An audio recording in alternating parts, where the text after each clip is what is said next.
Here's a quick rundown of today's top stories, Thursday, December 26th.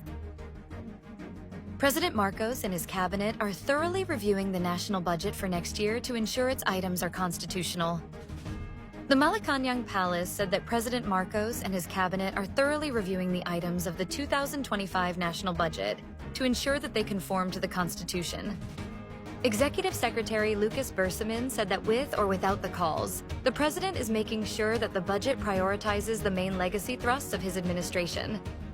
Bersamin made the statement in response to calls to remove unconstitutional items in the proposed $6.352 trillion 2025 national budget ahead of its signing.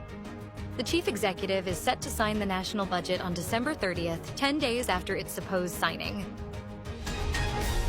As a year-ender, reaping the gains of mass housing and urban renewal are actively visible in disaster response. 2 years after it embarked on an ambitious program of solving the 6.5 million housing backlogs for informal settlers and low-income earners in the country, the Department of Human Settlements and Urban Development is now gradually completing some of the projects that include condominium buildings.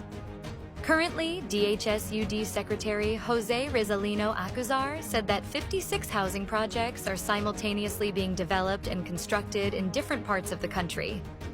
In order to maximize the funding on the mass housing programs, the DHSUD partnered with the local government units, especially in the identification of available lands, as well as government and private financial institutions.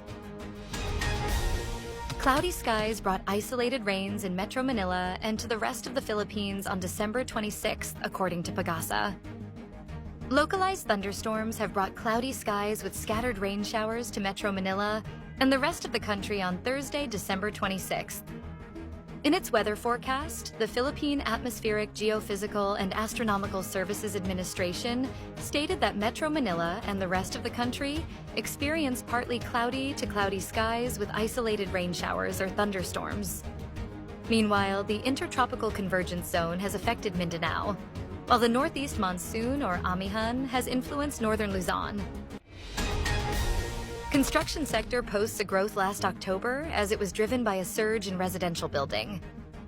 The local construction industry grew in October, driven by a surge in residential construction and investments in non-residential projects, while average construction costs decreased. The Philippine Statistics Authority reported that the construction sector continued its upward trajectory in October 2024, with a 4% year-on-year increase in the number of constructions to 13,848 projects.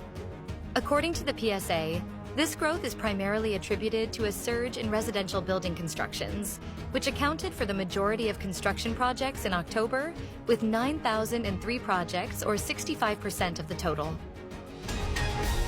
The Department of Trade and Industry targets the accreditation of 10 vape companies amid safety concerns. The Department of Trade and Industry is ramping up efforts to enforce safety and quality standards for vape products in the local market, targeting the accreditation and tax compliance of 9 to 10 vape companies by the end of the year.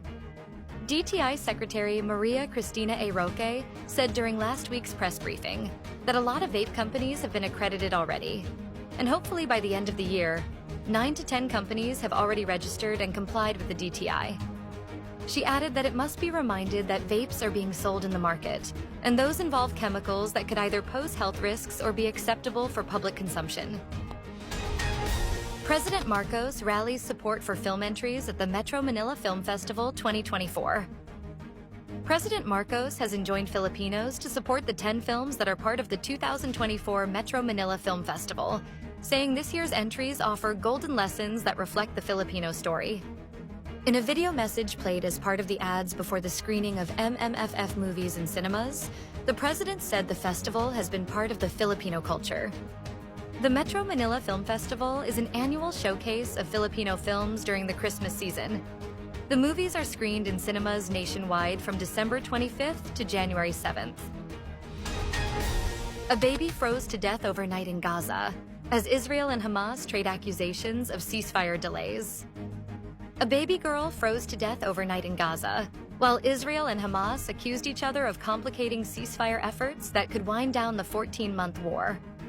The doctors said the 3-week-old baby was the third to die from the cold in Gaza's tent camps in recent days. Deaths that underscore the squalid conditions, with hundreds of thousands of Palestinians crammed into often ramshackle tents after fleeing Israeli offensives.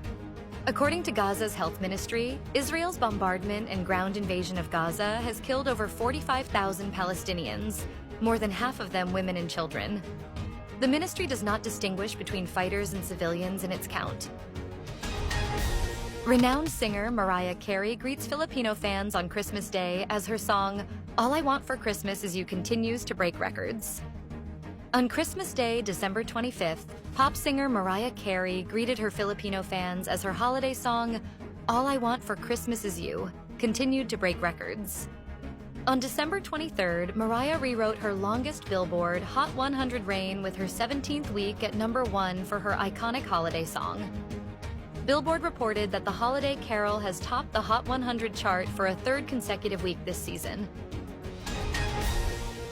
Stay updated with the latest news. Visit our website at www.mb.com.ph or follow us on social media. Thanks for tuning in to the Manila Bulletin Daily Rundown.